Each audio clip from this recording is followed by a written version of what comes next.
What's up, intuitive sheepdogs? This is another podcast episode, and I'm really excited to bring it to you. I am interviewing a gentleman by the name of Adam Davis. Many of you may have heard of him. He is the author of 5 books, and he's a speaker. He is a former law enforcement officer, and he's doing a lot of amazing things in the world. And so I'm excited to bring you to him. So that's coming right up at the end of this podcast. If you feel like you want to learn a little bit more about the Intuitive Sheepdog digital course, just keep listening because I have an audio that's going to share with you all about it.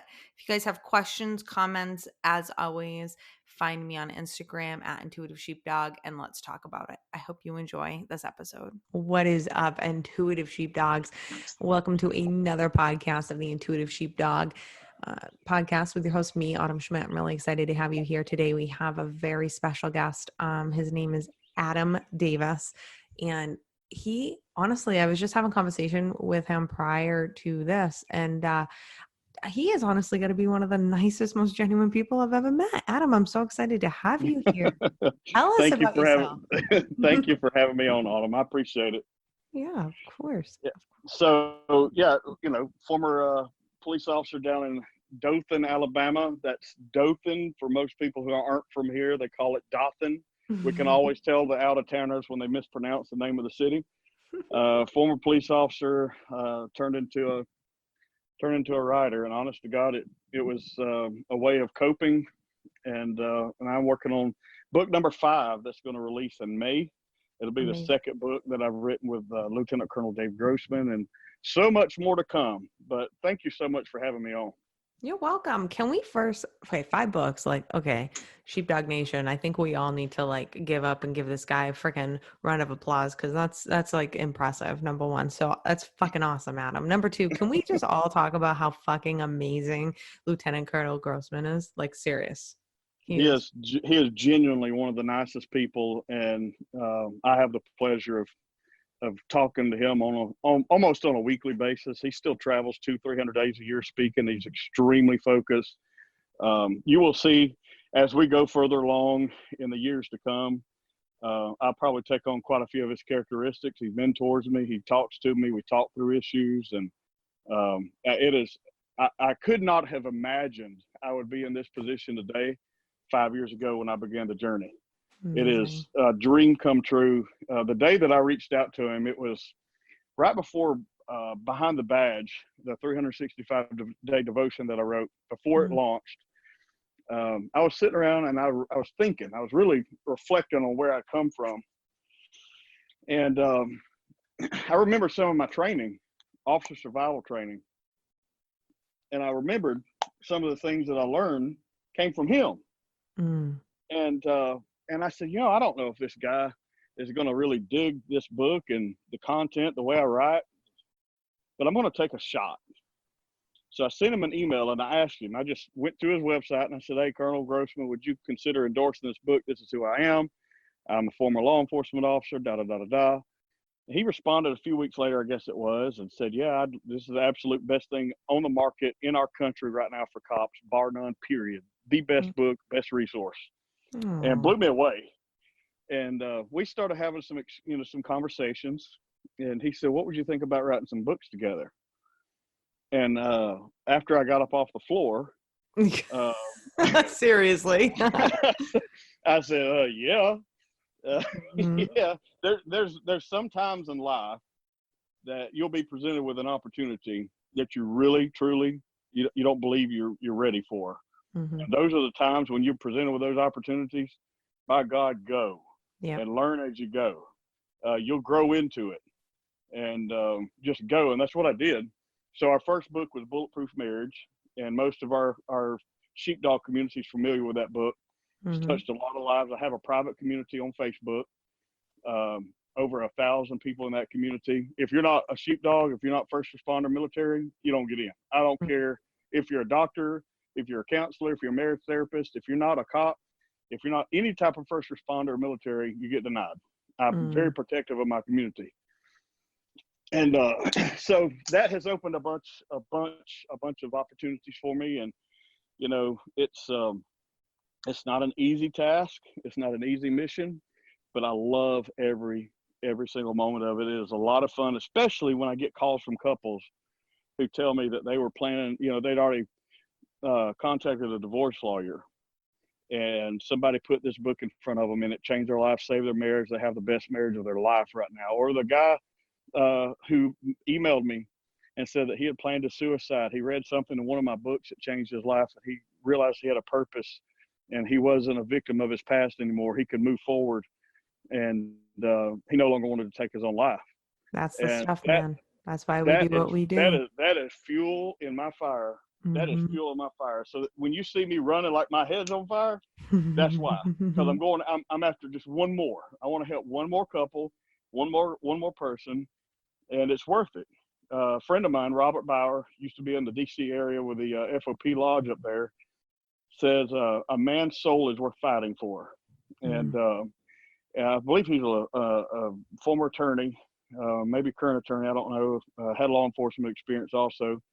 But that resounded with me. I think that we too often we're willing to fight for ourselves. We're even willing to fight for our communities. But when it comes to fighting for each other, when we're in a bind, it's hard to do sometimes. And I don't mean that just in the sheepdog community. We're pretty good about taking care of our own in most cases. But as a society in general, when somebody falls, be it an addiction, be it some type of moral behavior, when they fall, we kick them to the curb instead of lifting them up, trying to help them. And that's what we need to be doing more of, is trying to help each other. I love it. So now we got to circle back around. Okay. So I'm going to hear about your story in a minute, but while this is on my brain, and I know this is on their brains, I want to talk a little bit about, can you give us some advice? Like tell me, what's your hypothesis? What's your around this bulletproof marriage? Like, what do we need to know? Yeah. I have a lot of people who were like I was several years ago. They were very jaded, very cynical, very hard-hearted. And I have people either message me or come up to me at my speaking events, and they'll let me know, hey, there's no such thing as a bulletproof marriage. That's a bunch of crap, And then I'm like, you know what? Let me ask you a question. Have you have you ever put on a bulletproof vest? And I have some that say I've never put on a vest. And so I have to break it down for them. And the ones that have worn it say, yeah, I put on a vest. What's that got to do with anything? I was like, it doesn't stop everything. Even if you're hitting the vest with a round, you're still gonna be injured, right? You're gonna have a hell of a bruise. And but you're gonna make it. The concept of a bulletproof marriage isn't that you're not gonna have trouble. It isn't that you're not gonna have challenges. I mean, it doesn't promise that you're not gonna have just flat out moments of misery and hell. What it is that if you put these common principles to work, you'll forge a resilient relationship. You can overcome anything as long as you realize you're on the same team. There's too many couples that fight each other like they're opposing forces. And everything creates conflict, and they are against each other. So it sort of reemphasizes the fact that you're on the same team. You're one force fighting for each other. And, that it came from a lot of Colonel Grossman's talks when he does the Bulletproof Mind Talk. He also has a segment of Bulletproof Marriage. So it stemmed off of the principles of bulletproof marriage. But one of the things is,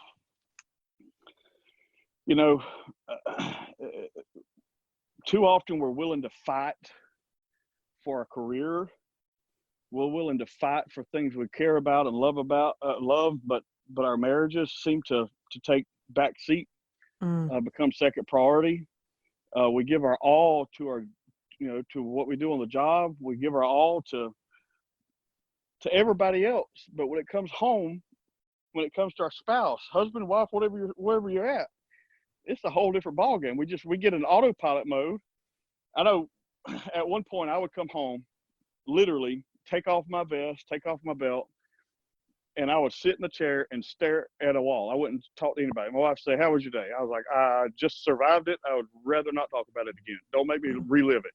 I don't want to talk to you. Just give me some time. And I was on a self-destructive path. Like it was horrible. I got to the point every single night I was drinking, and I don't mean drinking like a beer.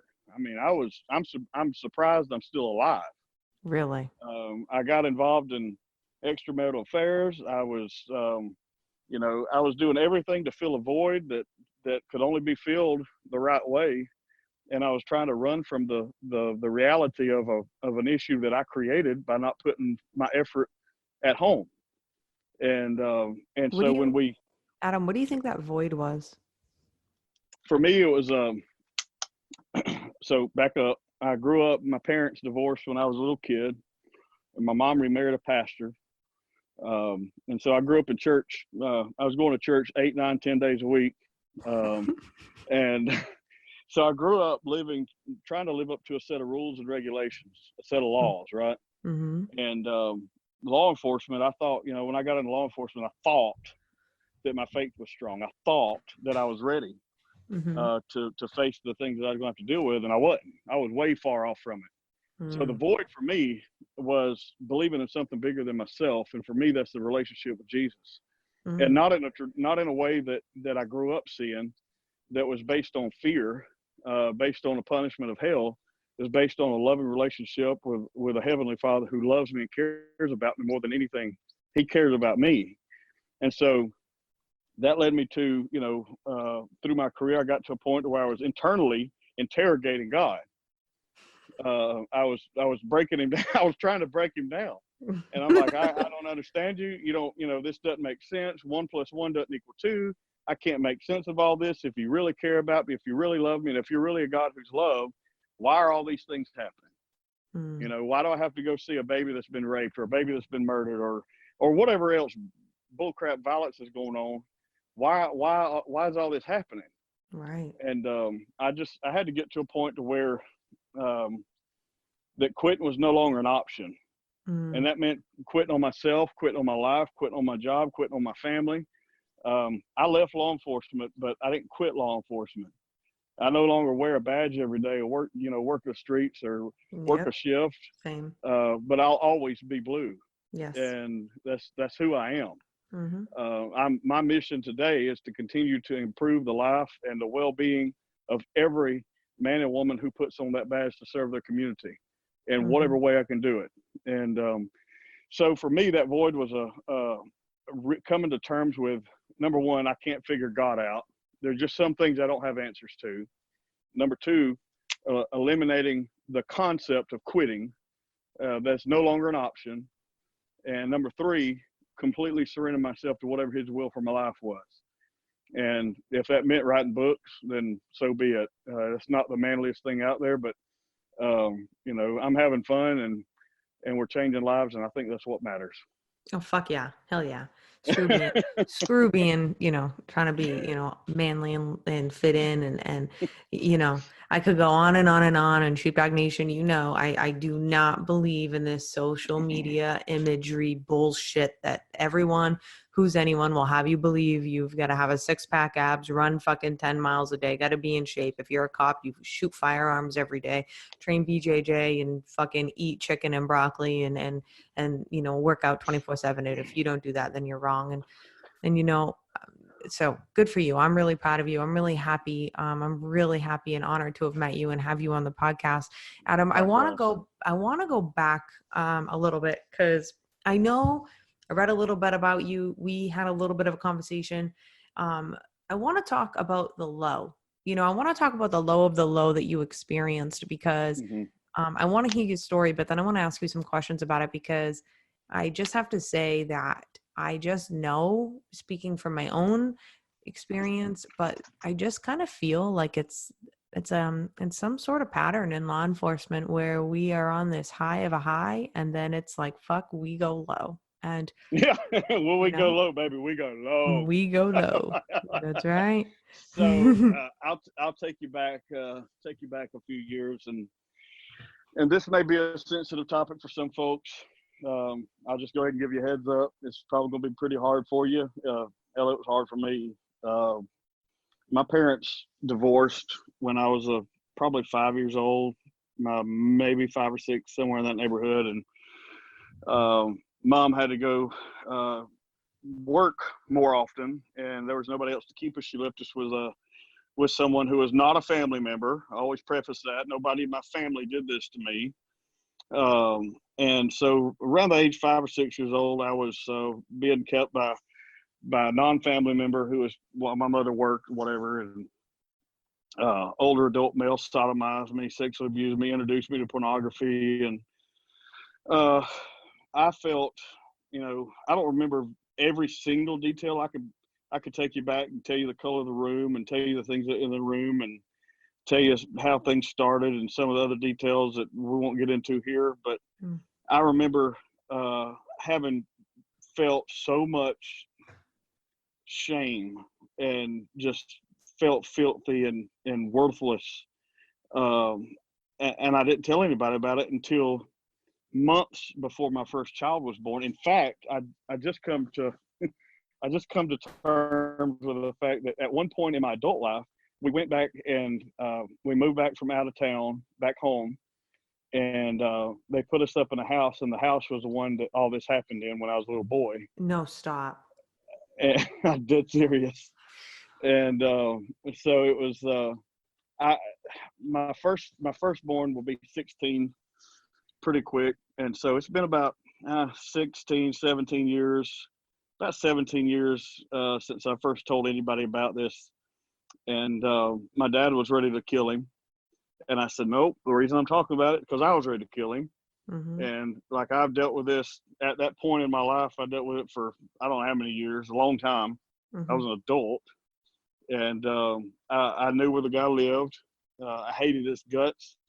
But see, hate has a way of not just being, it doesn't discriminate based on the single topic that was the seed of that hate. For me, hate became against everybody and everything. And I didn't know my way. I didn't know who I was. I didn't know what I was supposed to do in life. At the time, I was bouncing job to job to job. I was literally, I was worthless. I mean, I didn't have a job when my third child was born. So I dealt with it. I started talking to some people, getting some help and navigating through all that crap. And, but it created some problems inside. And those problems were a lot of insecurities. As I aged, 15 years old, my mother left me with another friend, I guess you could call him, for her. And wound up having a relationship with a woman double my age who was married and had kids. Wow. And when I talked to my dad about it, Dad was like, okay, we got to protect you to keep you from being murdered by her husband. And my mom still didn't believe it. She's still friends with the lady. And so all that to say, I got married at the age of 18. This year we celebrate 20 years. My wife knew about all this stuff before we got married, but I was jacked up. I mean, I was really jacked up. I was really sick, and I didn't know it. I felt like, hey, I'm a big boy. I can handle this. Nothing's gonna stop me. And it was bogging me down. I was so full of hate, bitterness, unforgiveness, and that stuff will destroy you. I don't care what your belief system is. That stuff will eat you from the inside out. It will wipe you out, and you will be looking at, a position where I was in. I was ready to take my own life. So the low for me came when I realized that everything in my own efforts couldn't stop the evil around me. I could not stop all the evil around me. I couldn't stop the feelings, the thoughts, all the hate, the anger, the rage that I had in my heart. It was killing me. And it led me to this illusion that my best option would be, hey, if you were never born, everybody around you would have been better off. If you didn't exist, your wife would be better off, your kids would be better off. And that's a lie. A big time lie. It's a huge lie, not just for me, but for anybody. There's, when I start talking about this, especially in public, there's so many people. It gives them the courage to come out and say, hey, I'm like there right now, And if it gives one person the courage to nut up and say, you know what, I'm drawing a line in the sand. Today's the last day of dealing with this bull crap. And I'm not going to quit. It may take you a time, some process of healing to get through this, but we're removing the option of quitting. right Mm-hmm. now, today. And so for me, it was understanding that that the past circumstances of my life didn't matter if it was law enforcement, didn't matter if it was a call I went to, it didn't matter if it was what happened when I was a kid. Nothing determined. It didn't have to have an effect on me anymore. And going forward, I could have a different attitude. I could have a different approach, and I no longer had to be affected by those things going forward. And so the low point for me was I tried to drown everything with alcohol. I tried, when I could no longer get a rush from the calls I responded to on the job, I tried to find a rush in everything else. And that meant, life was boring at home. That was my fault. Mm-hmm. Drinking alcohol every night, that was my fault. Accepting responsibility for all the things I'd done, Mm-hmm. and to making a conscious decision to change. And that's hard to do. That's hard to do. But that's where my low point was. It was dark. It was very dark. Yep, that's it. I feel that. Now let me ask you this. So when you said you were sick, right? And I know you probably described some of it, but can you just explain, like, when you said you were sick, right? What is that? Like, how would an officer know right now listening? Like, how do they know they're down and low? Because Yep. sometimes you have, I mean, maybe you did know, but I know that, like, for me, I didn't really realize how low I was. I didn't realize how fucked up I was. I didn't realize how Yep. negative and angry and pissed off I was. Yep. So for me, the book of Proverbs, I believe it's chapter 24, verse 7. Don't quote me on that. Look it up for yourself. I can't remember it offhand. Guard your heart, because all the things that you do in life flow from it. Guard your heart. My heart was sick. My mind was sick. To go into that a little bit deeper, all the hate, all the bitterness, all the unforgiveness, all that determines how you respond to people in your life and circumstances that come around you. But my mindset was jacked way up. Like, I quit on anything, man. It didn't matter. You piss me off, I'm out. I'm done. I was, or I would get back at you. I just, it was heart issues and mindset. That was it for me. My faith was not in the right place. I don't even think I had any faith if you go back and look at it at the time, because for me, and based on what what I know from what I've learned from studying the Bible, is faith is not assurance in what we know or what we can see. It's having hope in the unseen. And when we feel hopeless, which is where I was hopeless. It was because I created situations that were hopeless, and the perspective I had was hopeless. So just a shift in that perspective and changing that mindset got me to the point to where I could have the courage to deal with the things in my heart. And once I was able to address those things, and we could start moving forward. And it's a process. Healing is a process. It doesn't happen instantaneously most of the time. No. Healing's a process. I'm still in the process of healing. I'll be in the process of healing until the day I die. Aren't we all? And yes. And everybody is. So that's a little bit, for me. I had serious insecurity issues, anger issues, rage. I was never abusive to my wife or kids, none of that mess. Never did anything immoral or unethical on the job. It was really how I viewed my perspective of life. And my perspective was I'd been better off if I was never born. That it was just, everything was useless. It was all worthless. I was jaded. I was hard-hearted. And when did that shift for you? Sitting in a patrol car. It was on a Sunday. I had this, I was working overtime detail, and I was full uniform, sitting in my patrol car, and I'd already been working in criminal investigations and been a hostage negotiator. So I knew, if somebody tried to come help me, I knew how to talk my way through it. If they were trying to come talk me out of killing myself, I was in a patrol car by myself, taking a break. And that day was the day I was going to take my life. And I was sitting in the car, and I just became overwhelmed. And I started thinking about what my wife and kids would do, how they would handle it, how they would move forward. Like, would literally anybody give a crap? And I just having a big pity party. all up in my head and my own emotions, and really arguing internally with the idea that God is good and that he loves us and that he loved me. Mm-hmm. And so I got to the point where I made this decision, that I had this internal conversation really with God. It says, I can't make sense of you. I can't prove all this stuff, but everything I've done to this point pretty much sucks and it doesn't work.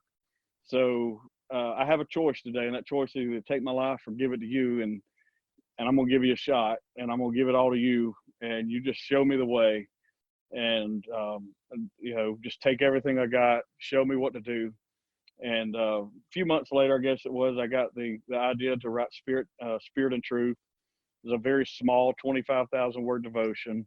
And I got the first testimony on that about 3 weeks after I published the PDF of that. Some cops had, on a squad, one of their brothers had been murdered in the line of duty.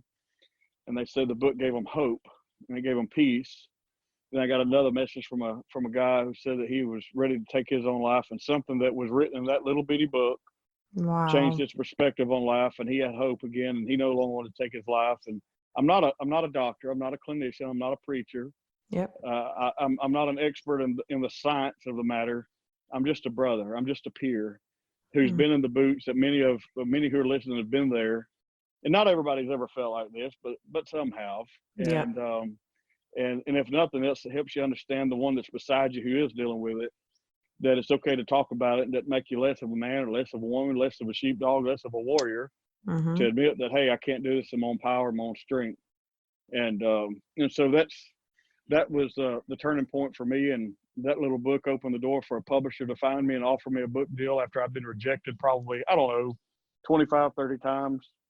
And they chased me down and gave me a book deal. And that was Behind the Badge. And so the rest is history. That's amazing. Now, so what about the people who are not yet sitting in the patrol car contemplating, eating their gun? But what about a few steps prior to that, right? The person who's, definitely numbing their feelings, can't run away from how they feel, really angry, frustrated, in that low, what would you say to them? You have to be willing to get help. You have to be willing to move forward. You have to want what's in front of you more than what you got in your hands right now. I promise what's ahead of you, what's available for you, and what's available to you is significantly better than what you're holding on to. I'm not trying to talk you into believing the same way I believe. I'm not trying to persuade you to make a decision one way or another. I'm just trying to tell you that there's hope, that there is a better way, and you can have a life that is to the fullest. That's not just a life of surviving and getting by, but you were created for a purpose, and you were put here for a purpose, and that purpose wasn't to be beat down and carry the burdens that you carry every day.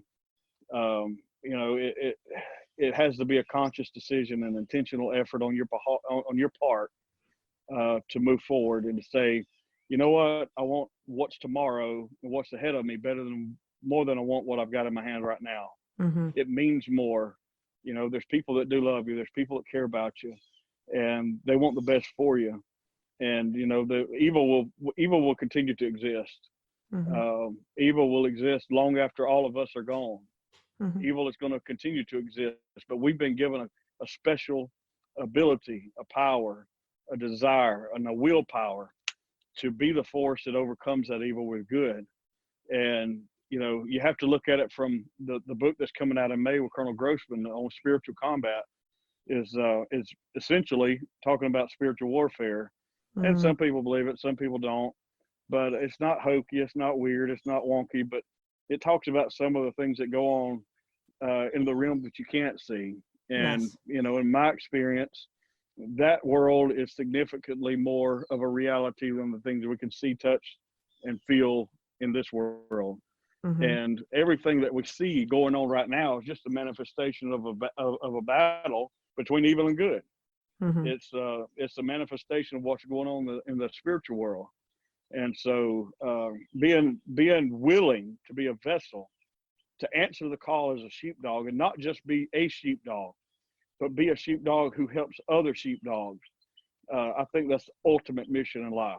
Is What, we're not just gonna serve the community we were committed to, but we're gonna serve other sheepdogs. what you just said is just honestly probably so beautiful, that being the vessel, right? So many times we think, especially, we're young officers, we're out there, and then we kind of lose ourselves. And I talk a lot about that, but like, we forget that we're truly just a vessel. We just truly are the vessel from, the spiritual world to here. Like, in my opinion, that's really, and when you can get into that place to be the vessel, that is when your life is going to turn into this, like, the most beautiful thing that you could ever imagine. I know you and I had conversation about that. I can very clearly see that you are a vessel for, you call it Jesus, I call it the universe. It's the same thing. You're the vessel. I turned my life into becoming the vessel as well. And I think, sheepdogs, you're listening, like, I think you need to take a step back and, like, just think about this for a second. Like, Adam has given us so many, like, pieces of gold nuggets here, right? But what he just said, I have to underline it. I feel so deeply about this, is that when you can get out of your own way and you can become the vessel in your job, in your home, and everywhere, in your relationship, everywhere in your life, when you can become that vessel, it's no longer about you. It becomes bigger than you. And when it becomes bigger than you, you have purpose. The problem is we lose our purpose because things become just about us. We lose our purpose in the job because it's like, if I've got to go to another fucking domestic that the DA's office is just going to throw out, if I've got to go to another crash, or like what you said, if I've got to watch another person overdose and nothing ever gets done. But it's like, but if you can get out of the way of that, and if you can just understand that you're there for a reason and be the vessel, and maybe every time you go to one of these situations, you're helping, the parents of a loved one who's deceased, right? Like, maybe you're there to be that vessel. Maybe it's with your officers and your coworkers, and you're there, and your dispatchers and shit like that. And maybe you're there to help them. Like, who the hell knows? It's different for everybody, but it's really being that vessel. I can say for me personally, when I shifted my perspective from when it went from all about me to saying, fuck it, all right, universe, fucking figure this out because I don't know. And when I did that and became the vessel, my life has changed 360 degrees. Yeah, it's a big difference. When I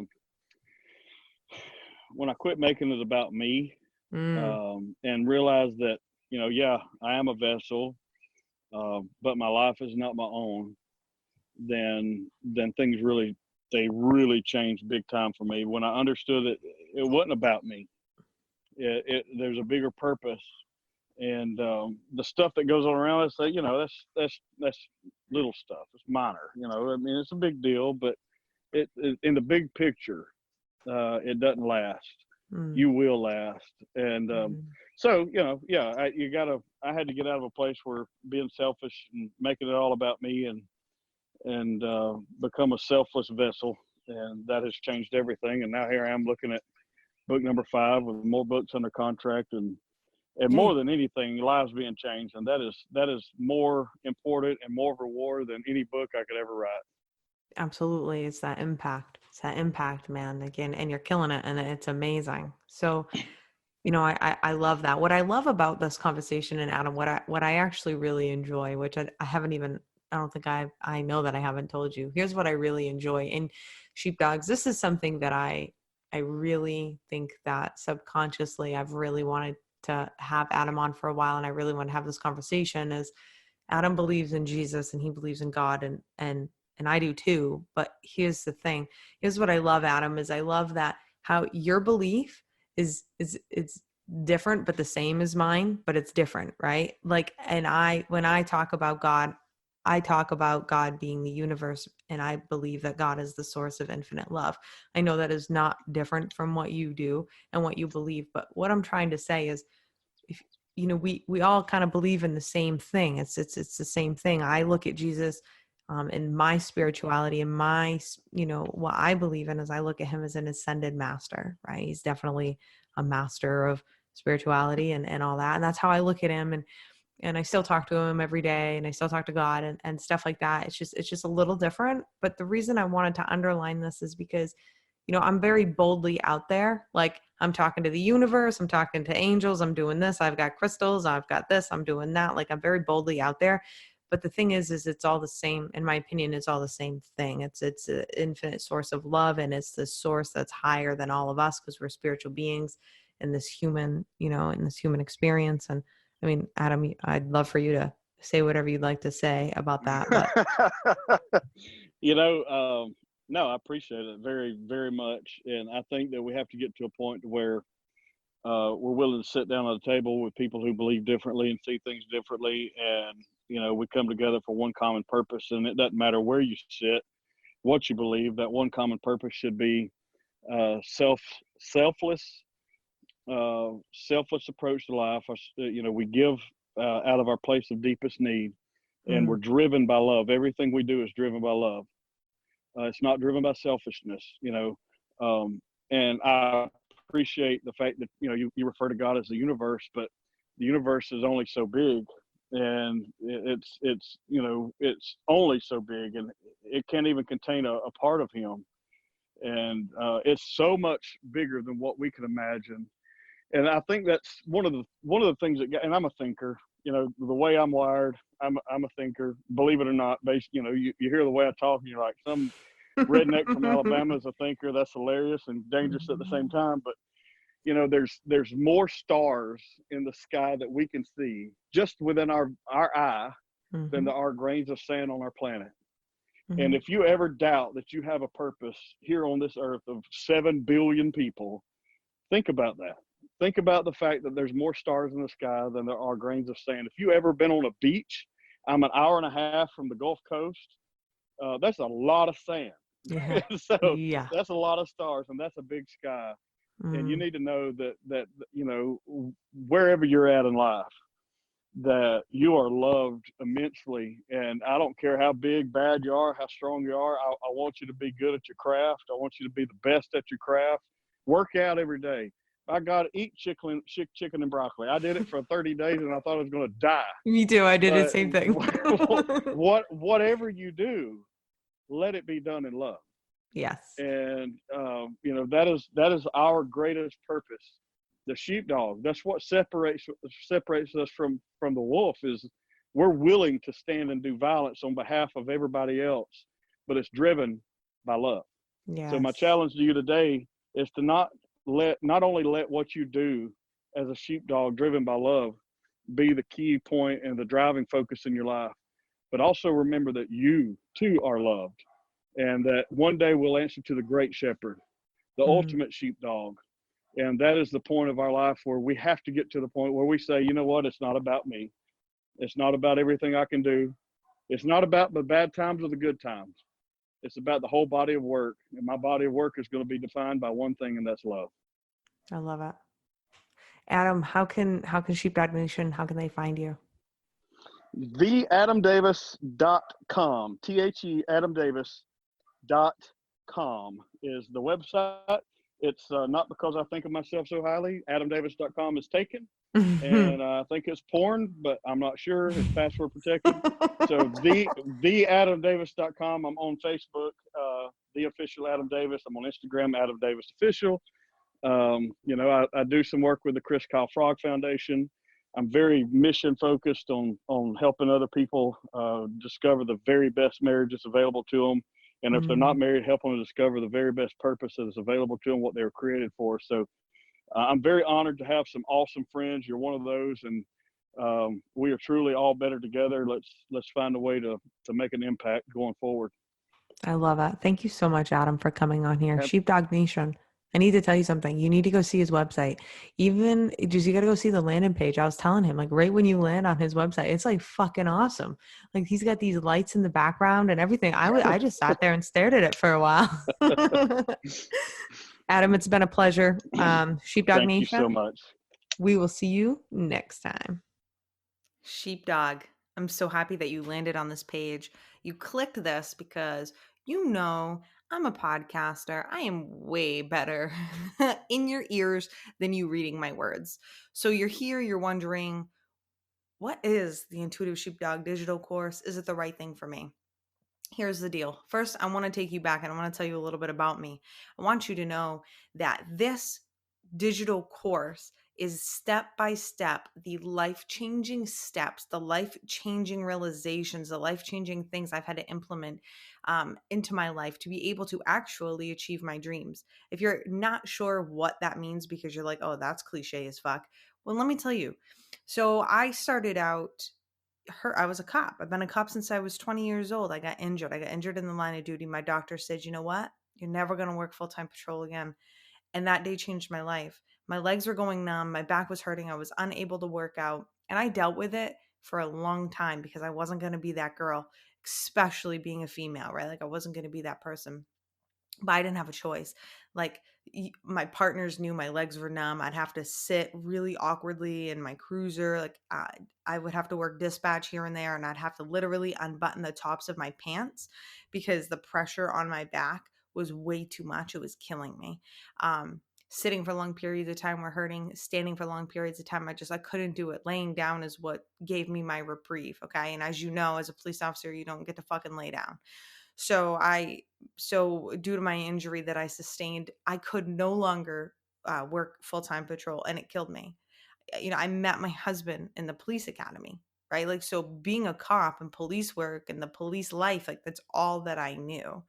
I was halfway done my master's in criminal justice, for fuck's sake. Like I was going to be a part of the administration.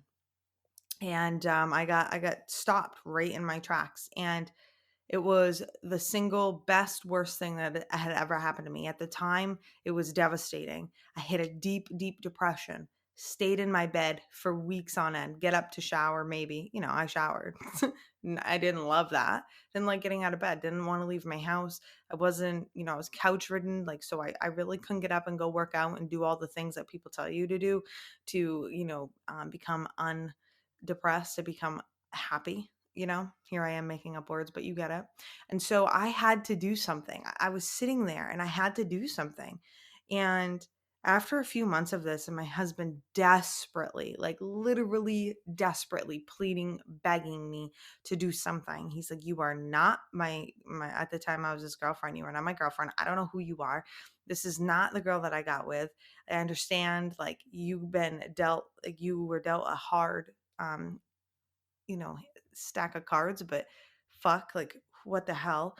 And I just really turned into this really miserable, negative, depressed person. I had crippling anxiety. We couldn't go, definitely couldn't go to a restaurant without feeling like I was choking, like the whole time, couldn't breathe. My throat felt like it was closing up. Um, Driving through a city I just couldn't do it. I felt like I was having a heart attack walking into the grocery store. I mean, I couldn't do anything. I would constantly call my mom and tell her I was having the big one. And I know that's funny, but let me tell you, when I was going through it, it wasn't funny. So I was really in this, rock bottom phase of my life. It just felt like the walls were caving in on me. And I didn't know where to go, didn't know what to do. Nobody knew.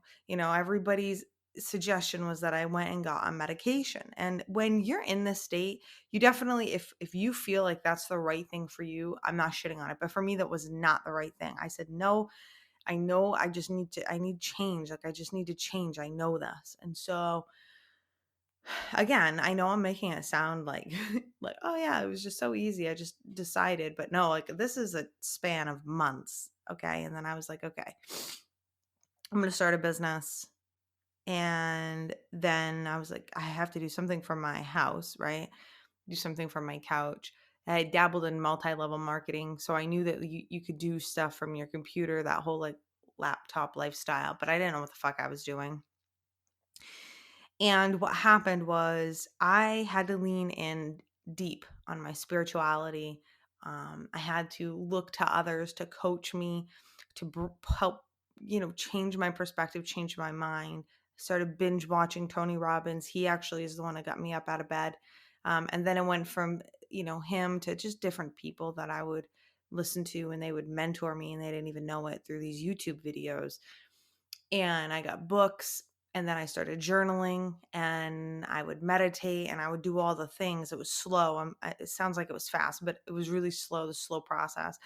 And before you know it, I had a business. I was running a business, and it was a successful business, but I was miserable. So I got right back into where I was again, because I wasn't living out my heart's passion. I was putting a band-aid on it. Does that make sense? I was putting a band-aid. And so when I put the band-aid on, it, it worked for, 6 months to a year. And then I'd have to rip the band-aid off, and I'd go right through the same funk, shorter, about a month or two, instead of months on end. But I would go through the same thing. But this time my income was getting fucked with, because I would shut down my business, stop doing what I was doing, and then I wouldn't have any income. And so obviously you can see that that would yield to having a lot of issues. Then what I had to do after this happened twice, just so you know, like, I shut down my business more than one time, three times. This happened three times. I was business coaching, then I was spiritual coaching, and then I was running a self defense um, online course, and then an in person course, and I had to shut it all down, because I said, there's something missing. I don't know what it is, but I hate everything. I hate my life. Shut it all down. Finished my master's. And during that time I was finishing my master's, I started my podcast, which is probably where you met me. And that podcast literally came from me trusting my gut, following a hunch to get on there and vent. I just wanted to vent, because I just felt really wrong with everything that had happened to me. I felt so wronged. Maybe you feel that way. Maybe you just feel like it's like you against the world. Well, that was me. And I have felt that multiple times in my life. But the thing is, you guys, is when you push that down, it comes back with a fucking vengeance. You have to heal, you have to let go, you have to move through your anger, have to let go and move through your shit. When you don't, you run into problems. And so that is what happened to me. My anger, it came back with a vengeance. Couldn't, I had everybody in my head. I didn't know what to do. I got lost. I got stuck again. And I had to bring myself through this process. This is the process that I've used for myself a few times, but this time I made sure that I was going to do the work, and it was going to stick. And this process is what I'm teaching you in the Sheepdog Digital course, okay? Step by step. We really got to get in, and we have got to change your perspective. We got to get in there and change your mind. First thing we do is I'm going to teach you how to get a little vulnerable. Now, I know as a sheepdog, you're like, Autumn, fuck that. And you'll see in there, I talk about, keeping your gat and not being vulnerable in the job, but being vulnerable with yourself, kind of being vulnerable with the universe, and just being like, yo, I'm not happy, or blah, blah, like whatever it is. I'm not happy. I fucking give up. I don't know what to do. And this is the time where it's the most beautiful and precious time in your life, is when you can just kind of be like, all right, universe, I'm open. Guide me. What would you have me do?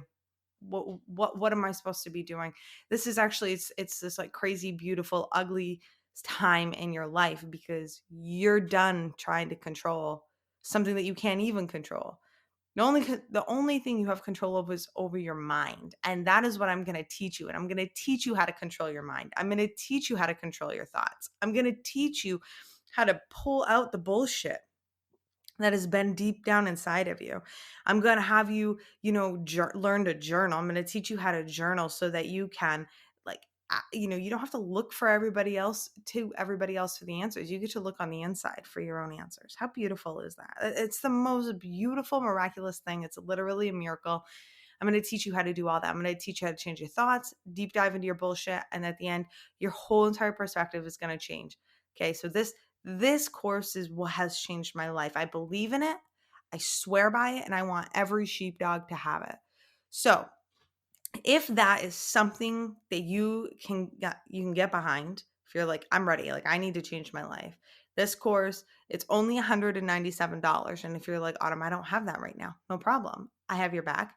There is a fucking payment plan. So all you need to do, you can continue to read, you can look at the curriculum, look at the breakdown, look at everything you get, because not only are you getting this 8-week course, which will be delivered. You'll get every single week delivered to you. When you sign up, you get it. So you could sign up on a Monday or you could sign up on a Friday. It doesn't matter.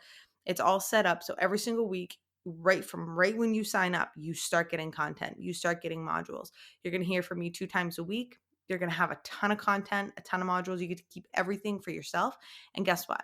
A lot of it is audio based. So you like this, you like my podcast, you're in luck. Okay, I got your back. If you enjoy reading, I have emails in there with the written content. You're going to have activities that you need to do that's really going to change your life. And you know what the cool thing is you can do this with your spouse, you can do this with a friend, you don't have to do this by yourself.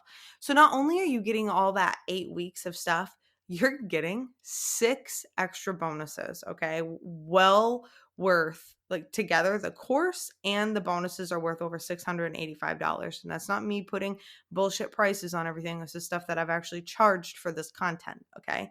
I've been doing this for a little while. So, you're going to be getting an entire bonus module on around visualization and attracting the life that you want. Can you imagine learning how to visualize, learning how to daydream in order to fucking have the shit that you want in your life? Amazing. Wouldn't that be amazing? Absolutely amazing. Then guess what? We're going to have a bonus. It's going to be a Q&A live stream event with me in the Intuitive Sheepdog Facebook group. So if that is, you have questions, you get stuck, that's going to be the time for you coming to ask me. We're going to have conversation.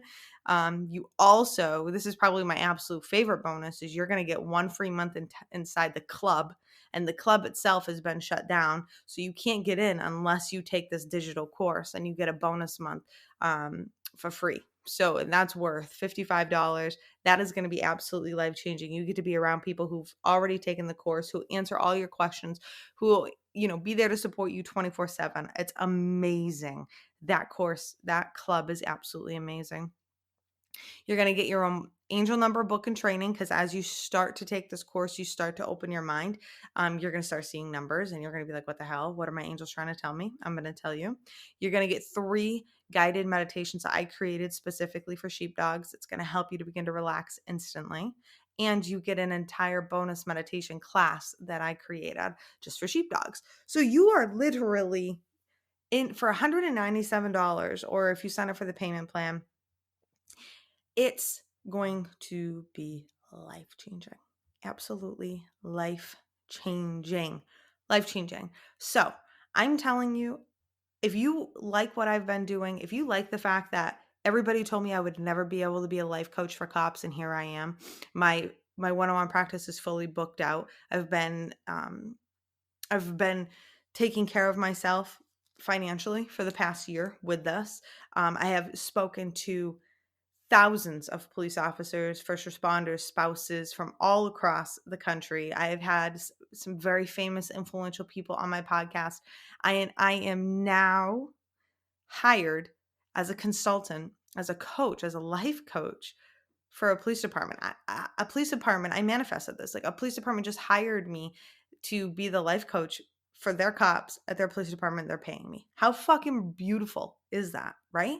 So if you are like, I want to do these crazy things, I want to make crazy things happen just like Autumn, then this is for you. I'm going to walk you step by step through my process. If you have questions, email me, autumn@autumnclifford.com. Message me on Instagram. You can message me and my team on Facebook, and one of us will get back to you. And I'm telling you, if you are sitting here going, oh my God, I'm contemplating, that's your bullshit. If you're listening to this, you want this. Don't even mess around. The only question that you need to answer right now is how you're going to pay. You paying in full, or you taking the payment plan? All right. Don't forget, I got your back.